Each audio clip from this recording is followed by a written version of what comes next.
Permissionless 4 is right around the corner, June 24th to 26th in Brooklyn, New York. We're seeing new crypto applications cropping up all over the place right now, and this conference will be a place to get developers, investors, and founders all in the same place to have high-signal conversations about what crypto's future should look like. This one's for the memers, the dreamers, the builders, and the token lovers. Don't miss out. Plus, you can use the code Lightspeed10 for 10% off at checkout.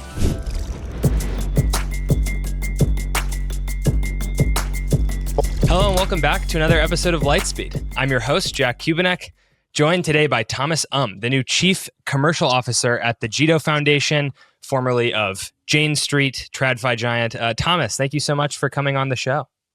Hey, it is my pleasure. I am very excited to see what happens on this side of the fence. Heck yeah.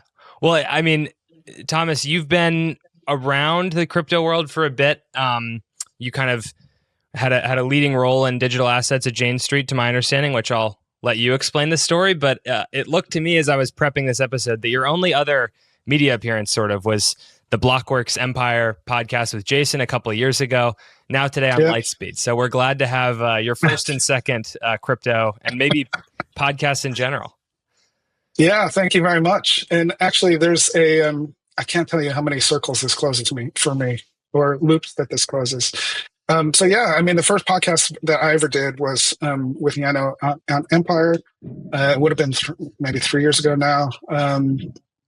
And so that's one thing. The second thing is, and we'll talk about my history at Jane Street, but, for the last 18 months of my time at Jane, we had to kind of scale back some of the digital asset business in Q2 23 on the back of, a lot of things that were happening on the U.S. regulatory side.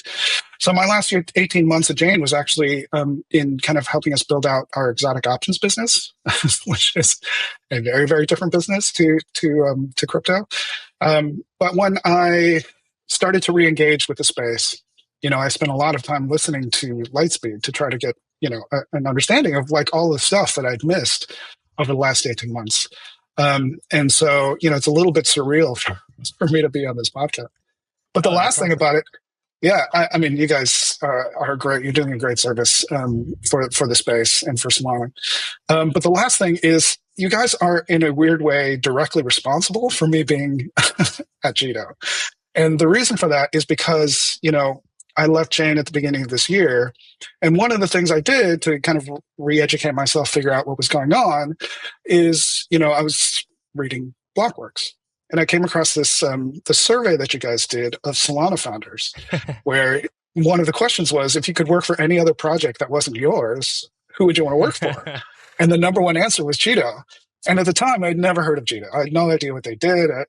I just said, oh, wow, well, the wisdom of the crowds is a real thing, especially in crypto. So let me see if I know anybody who works at Jito, see if I can get an intro.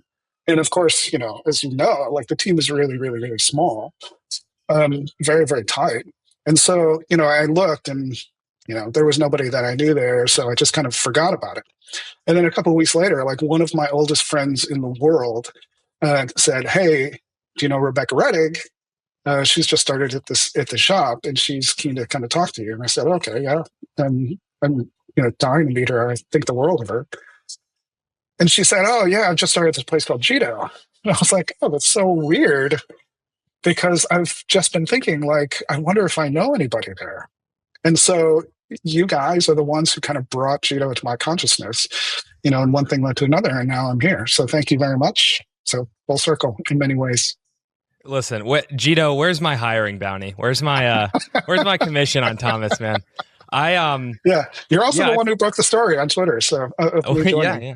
No, but so I did that survey.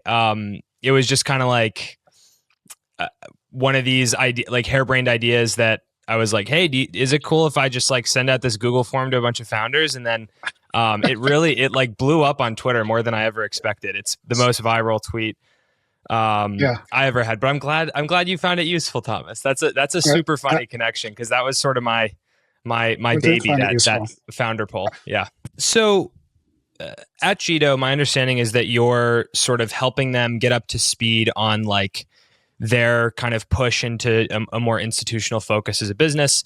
The team is very DeFi. They have been for a while, and they need, boomers like yourself, Thomas, to come and help translate their business to the outside world. I'm curious to ask.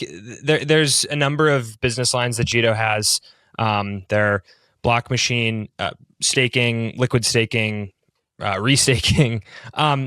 Of all those business lines, to what you've seen so far, what seems the most attractive to more institutional types? Well, I think that there are a lot of different ways that you can kind of think about the differences between institutions, and some of these features make it easier and some of these features make it harder. Like simple things like domicile.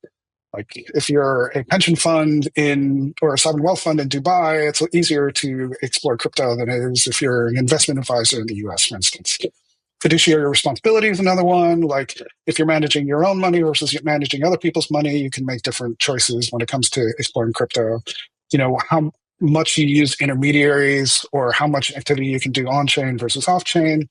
And another one, this is going to shock and amaze you, I am sure, but the level of centralization in terms of decision-making is also a very, very big factor.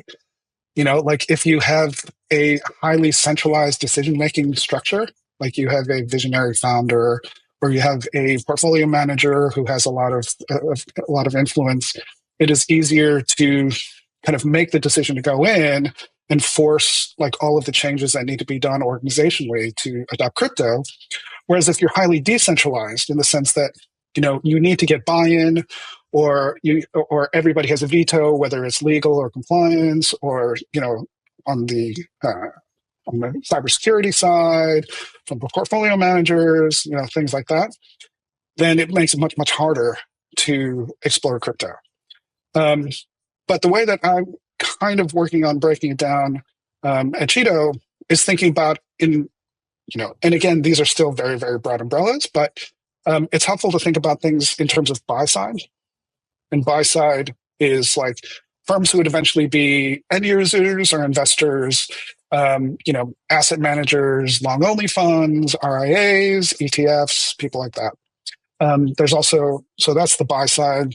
The sell side, which is mostly folks on the distribution side, provide services and infrastructure to end investors. So, banks and prime brokers, retail trading platforms, infrastructure providers, people like that. Another kind of segment of institutions is thinking about people who kind of bridge buy and sell side. Or another way to think about it is people who kind of maintain the architecture of markets, who are kind of indifferent to like investment kind of theses and things like that. And so that'd be trading firms, custodians, clearinghouses, things like that. And so understanding that, your value prop to each of these different buckets is going to be very different. And so understanding the needs of these different constituencies will help you figure out, like, how do you understand what they need and can express the products you're building, how those products address the specific needs of those constituencies. When you talk about Jito, and somebody like you, the listeners of Lightspeed, don't need kind of another explanation about what Jito does and its role in Solana.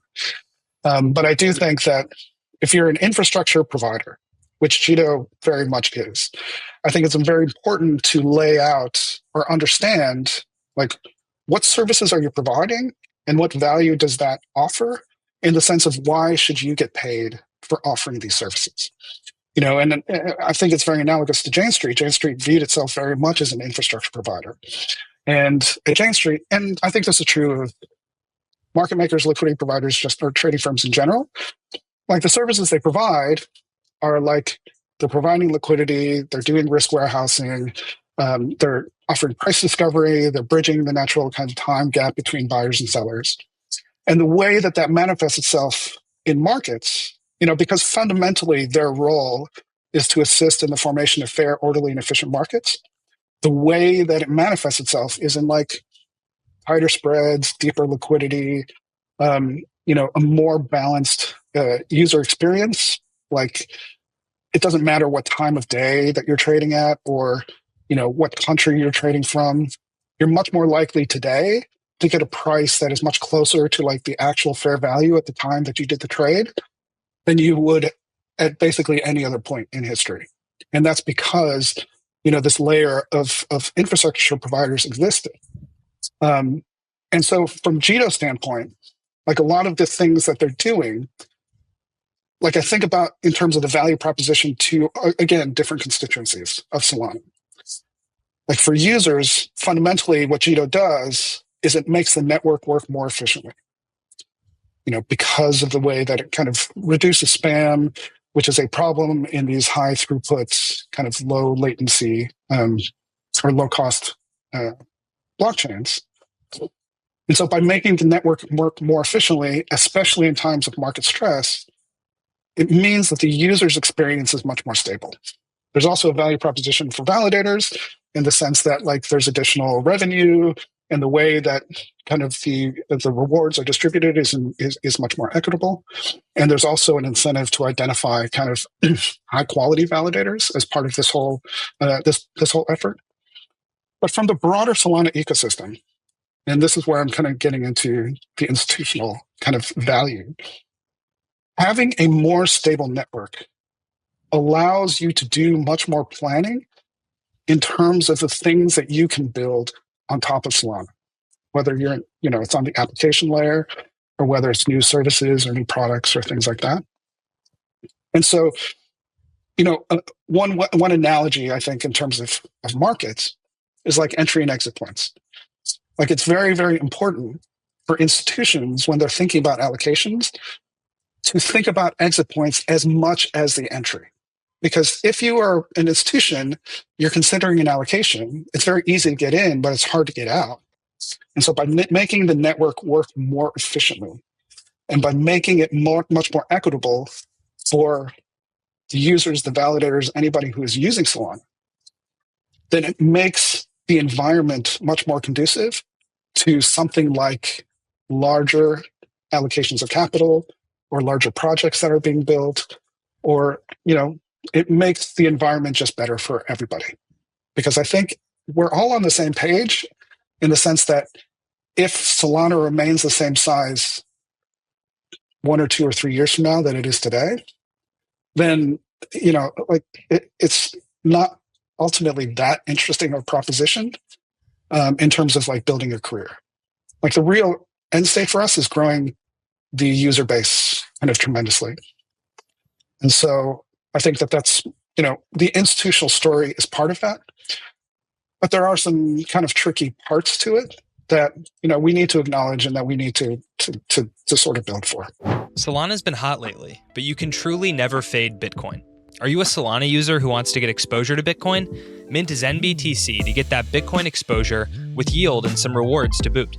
zenBTC is the first application launched on Zenrock, a permissionless decentralized custody network backed by One Roundtable partners, 10T, Maven 11, and Spartan.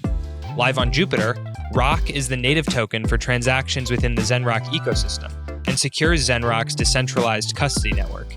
zenBTC is secured by Zenrock Decentralized Custody, and it ensures that Bitcoin holders can securely and seamlessly earn yield on their favorite chain, like Solana. Visit zenBTC.io to learn about earning yield with Bitcoin on Solana. You sort of spoke to the value that the infrastructure firm is able to provide to the market and it being rewarded based on that value, but simply being valuable doesn't necessarily translate, in my eyes, to like building a successful business and generating revenue. So like for the Jane Street example, my understanding of how market makers make money is they're able to quote buys and sells really well, and then they kind of profit off the spread. And just if you're able to be kind of more sophisticated over a long time horizon, you can make a lot of money doing that. And that's why only very sophisticated actors market make, and it's a tough business. So in the Jito sense, like, yes, they have all of this software that they provide, but what is the actual like take, or what's the value capture for the business that's created by that valuable infrastructure? Yeah, that's a great question. And, I think first and foremost, I'll have to shout out your kind of interview with Cheyenne on the Jito kind of proposition. If anybody has not listened to that, like it's tremendous. And actually, not only talking about Jito, but also this question about like how do you capture value, or how do you quantify the value that different projects can add, and how that translates to kind of token value. So it's a great interview, and he's tremendous. The whole Multicoin team is in general tremendous. At the risk of being a little bit overly pedantic, I think that when you talk about market making, you're talking about a very, very specific strategy. And I think what is true is that market making, in the sense that like there are firms whose goal is to capture the spread. Like market making from a very pure kind of definition is like you sit on the bid and offer, the fair value is somewhere at the mid. If you're buying on the bid or selling on the offer, you're very, very likely doing a good trade. Because it is above, below, you're buying below the fair value, you're selling above the fair value. And ultimately, like if there's churn between the bid ask, then you're essentially capturing the bid ask spread. And there's no question that is a successful strategy, and it is one that is an important service in the sense that, if you have people who are making markets, you are increasing the liquidity at the top of book in a way that benefits everybody, in the sense of like, your impact on larger orders is lower, your execution costs are cheaper. There's definitely a long-term benefit to that. And if you're a firm whose main line of business is market making, then there's no question that you can be profitable. You are adding a service. But the thing to recognize about market making is that the amount of liquidity that's being sought at any given moment, and even in kind of normal market conditions, is always going to be, there's a bit of a cap on that. And the cap matters because market making strategies as a whole doesn't scale, in the sense that you can't double the amount of capital that you put on a market making strategy and just double the returns. So at some point, like market making is great in the sense that like you are generating cash on a daily basis. That is how you get to a world where, you don't have any losing days for, 10 consecutive quarters and things like that.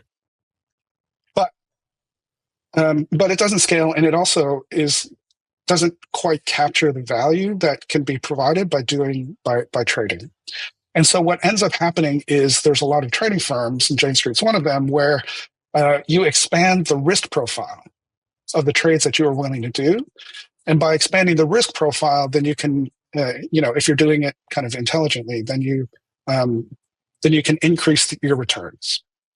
And increasing your risk profile could be anything like extending your time horizon on trades, adding different asset classes, running different types of strategies, et cetera, et cetera. And I do think that there's like an analogous situation when it comes to something like yield. There's been some interesting discussions in crypto on Twitter in the last, 12, 18 hours, talking about yield and how yield is captured. And this is one of those things where, top line yield is definitely eye-catching when you talk about like a retail business. If you're talking about retail allocators, people who are managing their own money, then one consideration, and a very, very important consideration, is like, what is the max yield that I can get on my bags? And so you naturally, and there's some amount of capital that will always flow to like whoever has the top line number. I think that institutions are much more sensitive to this idea of like, where does the yield come from? So the yield could come from places like you have a structural efficiency that you have identified that nobody else can do, that kind of provides you additional benefits. Or there is some amount of scale that you have in your business so you can reduce your costs. And there's some amount of yield that comes from taking more risk. And I think institutions are much more able to kind of look through the top line number to say, and to ask these questions like, where is the additional yield coming from? And to the extent that the additional yield is coming from some sort of risk, like increased counterparty risk or increased risk to a single validator, in the form of increased concentration risk, things like that, then, the questions about like how will this yield scale at institutional sizes? Like, if you have a world where a single validator is willing to pay more because they're trying to accumulate stake, like there comes an inflection point. There's like a decay curve in the size of positions that they're willing to take on, because the activities that they do to generate this increased yield has some sort of cap to it. Whereas, and the other thing is that, to what extent does like having risk to this validator and also having some risk to the staking provider like create problems for institutions in the way that, again, talking about this exit point. And I do think that Jito Sol, and maybe this is a transition into stuff that Jito does, the Jito Sol liquid staking token, because of the way, that StakeNet works, the validators are stored, stake is delegated kind of autonomously by a smart contract, so there's no efforts of others under Howey. Because of the way that these things operate, you can scale up. I think the decay curve in terms of the yield is just going to be much flatter for Jito Sol than it might be for other staking providers. And, ultimately there's no counterparty risk. Like if Jito goes away, like the smart contract is still running. Like you can still mint and burn these things and collect yield in a, in an autonomous fashion. I know at Jane Street, you mentioned you worked a lot with like ETFs, and Jito, by many accounts, is sort of getting into the ETF game, whether that's through Jito Sol or through being, we'll just say in some way, whatever ETFs look like, Jito being a very core infrastructural piece of Solana will be involved. But there's also this new thing that's hot and sexy in crypto land, which is the MicroStrategy play, which is, hey, if investors want a regulated wrapper to get exposure to the price of crypto, instead of doing the ETF thing, why not just have like a company that does something else, but then the whole treasury owns a bunch of Bitcoin or Solana or whatever it is. And I mean, notably on Solana, we've seen some really well-capitalized examples of this. So I'm just curious to get your takes on ETFs versus the MicroStrategy spinoffs. I do think the value prop is very, very, very different, because and look, I'm not an expert on this, but the way that I understand, the value prop for these kind of leveraged Solana plays is they are raising debt. They're using that debt to buy Solana with the intent to, as the value of the treasury grows, it allows them to raise more debt, which allows them to buy more Solana. And so the early buyers of one of these companies essentially gets some sort of increasing beta to Solana versus fixed income rates versus financing rates. Which looks a lot to me like kind of a leveraged Solana play. And to the extent that they can get financing at their prime broker, this might be an efficient way for them to do that. An ETF is very, very different in the sense that there are lots of protections that exist within ETFs, in the sense that if something were to happen, well, and it depends on the exact structure, whether it's a grantor trust versus a 40 Act versus an exchange traded product, which is essentially a note, and that structure is very popular here in Europe. In the sense that, like, ultimately, if you were buying an ETF, you were holding a claim to Solana that can never go below the value of Solana. Whereas if you buy some sort of levered kind of treasury side, like it's just you're buying equity and you don't have a claim to the underlying assets. And in fact, equity holders are going to be junior to the bond holders. So the equity could go to zero in lots of different scenarios, not just Solana going to zero, but also like the value of the Solana going below, or the yield that they can get from Solana goes below like the cost of financing, the bond. Like if they can't meet, a coupon payment because they can't liquidate their Solana fast enough or whatever, it's just a different risk profile. And, to the extent that crypto people are kind of very risk tolerant, then, maybe that's a good way to do it. Solana's been hot lately, but you can truly never fade Bitcoin.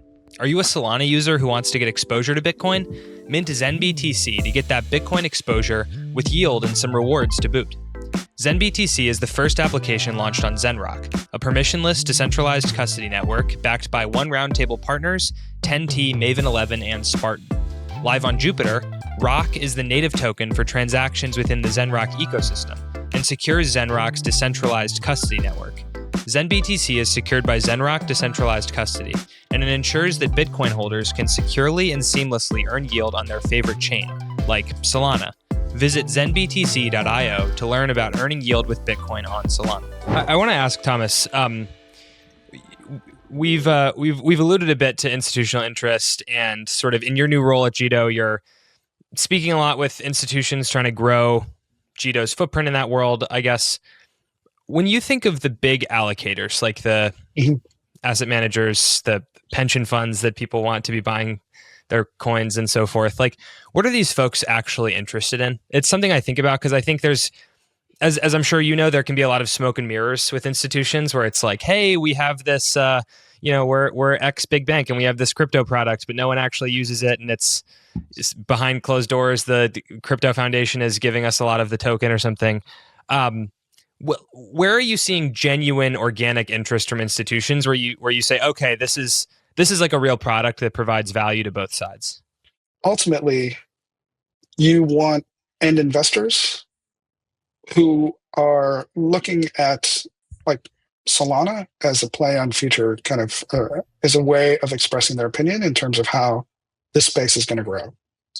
And so a lot of work needs to be done on the buy side, on the kind of asset allocators, the institutional investors, on the pension funds, as you say, figuring out like, what's the investment thesis for Solana? I think the investment thesis for Bitcoin is, I think, in pretty good shape now. Whether or not the investment thesis for Solana is like the decentralized NASDAQ or, the kind of the optimal kind of SVM is just the best way to kind of have smart contracts blockchain, or whether it's, whatever the investment thesis for Solana is, like, that needs to be expressed. And that's not something that Jito does in isolation. Obviously, there's lots and lots of people who are involved here. So that's a key question. So as part of that, like, how is it being used? How is the space going to grow? The conversations that we tend to have on that side of things is like, not only on the staking side and how staking benefits kind of owners of Solana, but also like how the liquid staking token works. The fact that it's essentially a continuously compounded total return product means that it has a very different kind of forward curve than just like a linearly increasing thing. Like, there's much more convexity in the forward curve of Jito Sol than there is in a lot of products within crypto. And being able to capture that in like a tax efficient and regulatorily compliant manner, I think is the conversation we're having on that side.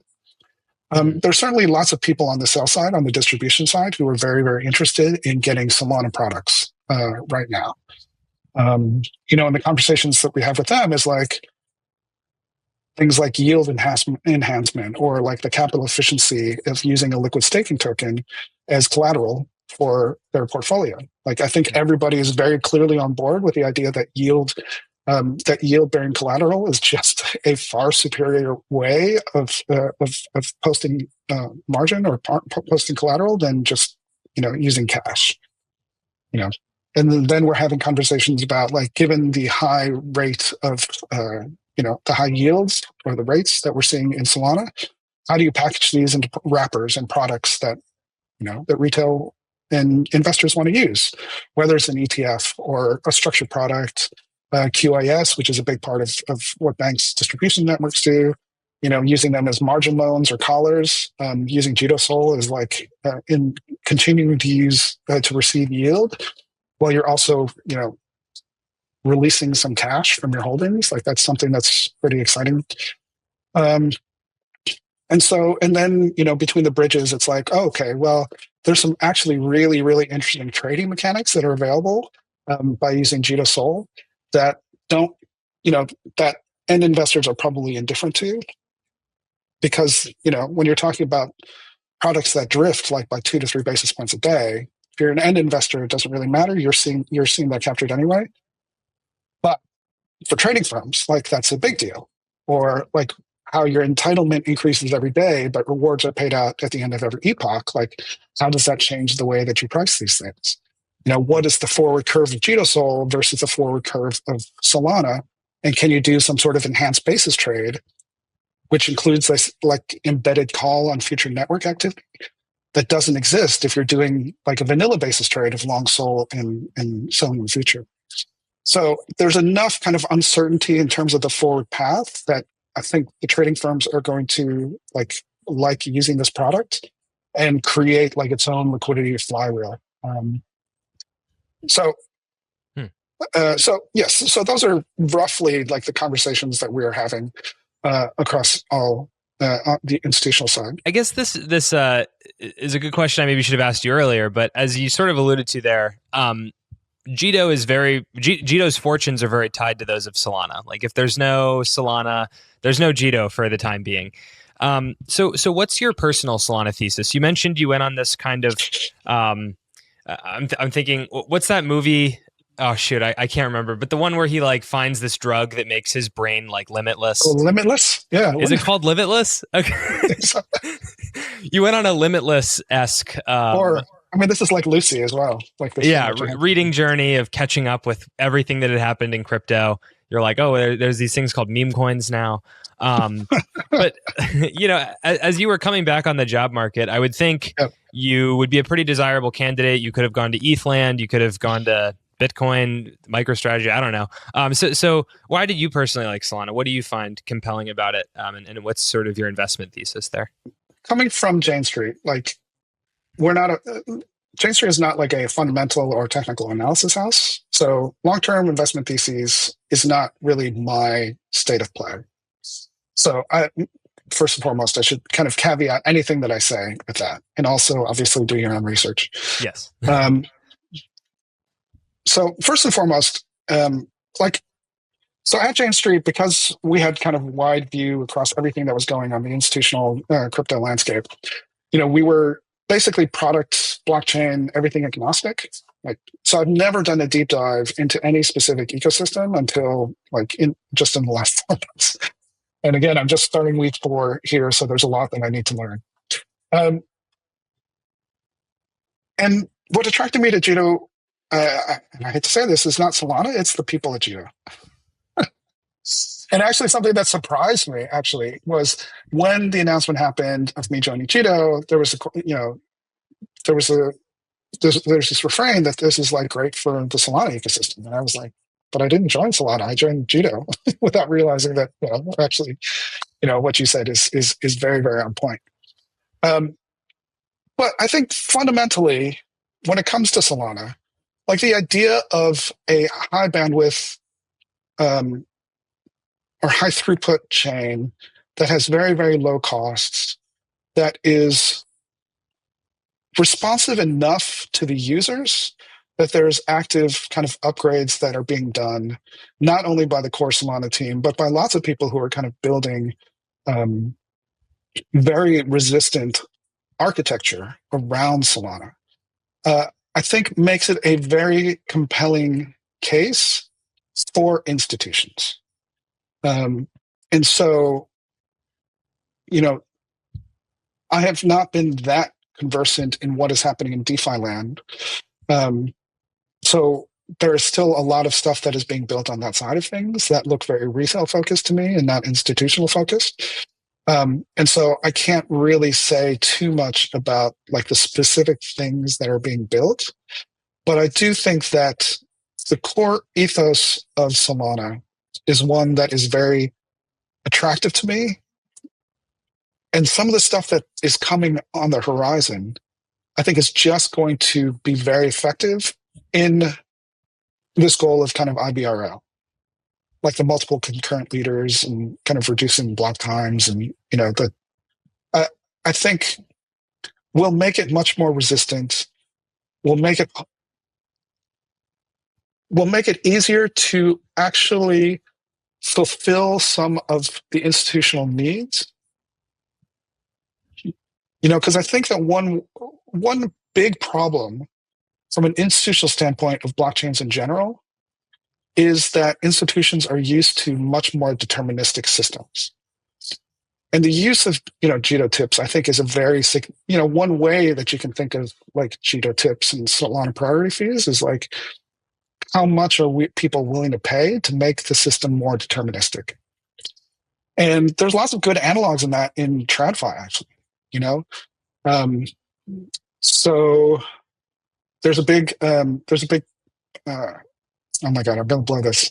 There's a big regulation called CSDR, which I think stands for Central Securities Depository Regulation, that is primarily geared towards reducing the failure rate of transactions in TradFi. Like, I don't know if people realize like what the level of failed transactions are in TradFi.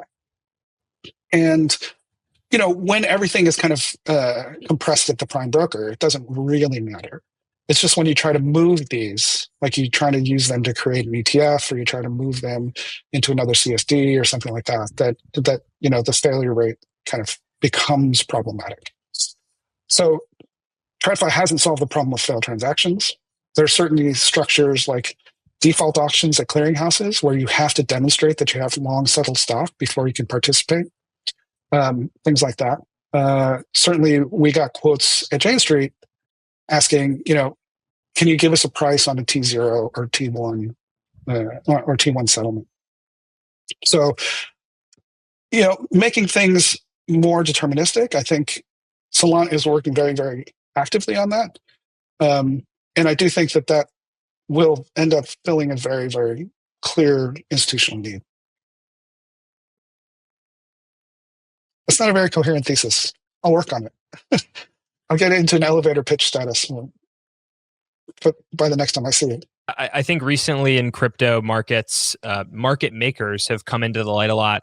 There's been, let's just say, very strong empirical evidence that there might be some kind of market manipulation going on. There was a great CoinDesk piece that came out today about Movement Labs and some deals they signed with intermediaries there. I'm just curious to ask you, Thomas, like, how does crypto market making, to how you understand it, compare to Jane Street style market making? And like, what are the different considerations? What's the difficulty of doing market making for crypto assets? Yeah. So I've gotten a little bit more familiarity with the question because Jito is more engaged with crypto market makers than we ever were at Jane. And to be very, very clear, Jane never participated in kind of paid for token market making, just because like it just wasn't a great use of capital. So I think that the major thing is like understanding incentives. And I think that this is probably applicable kind of everywhere. Like there are ways that you can kind of build systems. And one way you can kind of bootstrap adoption is by the use of short-term incentives. And we saw them everywhere. Like, there was a lot of a lot of the VC activity, 10 years ago was kind of underwriting people's, whether it was Uber or whether it was Deliveroo or things like that, where everybody just got subsidized services because, it was underwritten by venture capital. But there is a point at which kind of you bootstrap liquidity in a way that kind of builds something. And there are short-term incentives that are just like at some point fall away. And when the incentives fall away, then you're just left with architecture. You're just left with a system. And if the system isn't kind of geared to if the system isn't well geared to deal with, the lack of these short-term incentives, then you're going to have some problems. And so I think, the Jito standpoint is actually to work on the system, work on the architecture such that it's more robust. But, and like there's lots of different analogies to this. Like I think the earlier yield question kind of comes into this as well. Like where does the yield come from? Where are these services coming from? Who's underwriting the services that are being provided? And so, I get that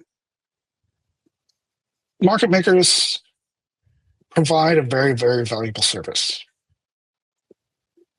But if the way that they are getting paid is via a token unlock, as opposed to kind of making sensible markets, then it feels like, a lot of these arrangements are actually not incentivizing like valuable market making services. Like it just means that the spreads are too tight, or there's just they're asking for too much top of book or something like that. So it's not ultimately sustainable. Mm-hmm. And so I think the goal at some point is to reach some sort of either a system where the incentives are embedded within the system, the architecture of the system, or the incentives are kind of long-term sustainable. And so right now, I think I agree with you that there's lots of evidence that system is broken. Yeah, and I wonder, I mean, I just think that like you talk to folks in the market making world and it's not a great business by itself. I mean, you mentioned with Jane, like there were other products that you got into because this profiting off the spread doesn't scale super well, I guess. I wonder if there just needs to be other ways for market makers in crypto to make money. So you're not just a pure market maker, but you have like other ways to make money that don't involve, say, taking additional token allocations or something like that. Yes.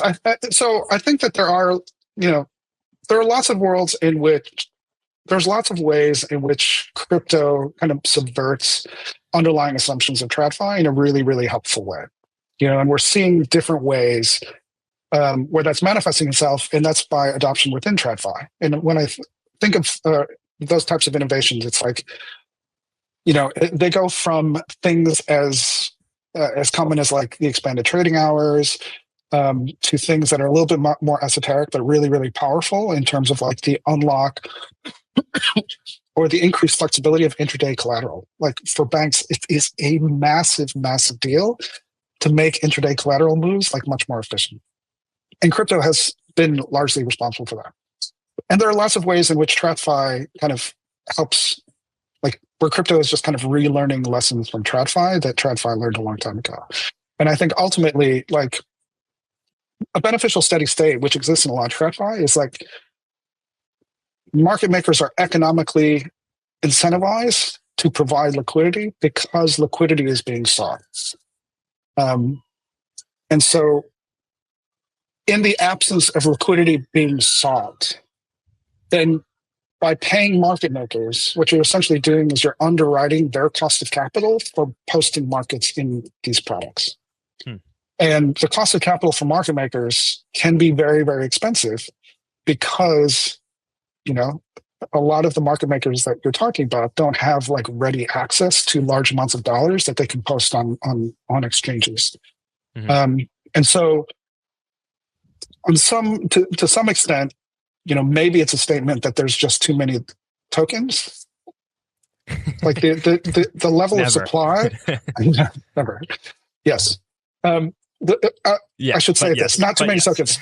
The level of supply, the level of liquidity that is being supplied kind of exceeds the amount that is naturally being sought in any given moment. And that kind of disequilibrium requires somebody to underwrite the excess liquidity. Mm-hmm. And part of the way you're doing that is by paying market makers. And so whether or not it's actually part of this, like, this liquidity bootstrapping that actually brings, a project to kind of the next level, or whether it is just kind of an expensive way to get listed on an exchange, like that is, that's the question. And like for something like Jito Sol, because it is essentially like a first order derivative of Solana, like the economic incentives for market makers, I think, is very, very, very clear, because there's a very clean hedge, or there are different ways that you can kind of trade this versus other products that allow you to express an opinion on Jito Sol versus Solana or versus the rest of crypto, while unlocking some of these other benefits in terms of like yield-bearing collateral and total return and things like that. Yeah, so I agree. I get that it's a hard business. I know a lot of people who are on that side of the business, and yeah, margins are very, very likely going to be squeezed. How that kind of impacts that business model, we'll have to see. And I think we're seeing it shake out already. Yeah, some really good bits to chew on there. Thank you, Thomas, and thank you for just a wide-ranging, really interesting conversation. It's been good to get to kind of hear about a bit of your journey from TradFi into crypto, and wish you the best of luck with everything you're doing over at Jito. Thank you. And thank you very much for everything that you're doing for the space. Like, obviously, you are a big part, even if you don't recognize it, of kind of getting the message out there and helping build confidence in the Solana ecosystem. So thanks for the good work you're doing. I appreciate you, Keep Thomas. Thank you, everyone, for listening. Please give us a like, subscribe, 5-star rating, wherever you listen to this podcast. If you enjoyed it, please share it with a friend. And we'll see you all again very soon.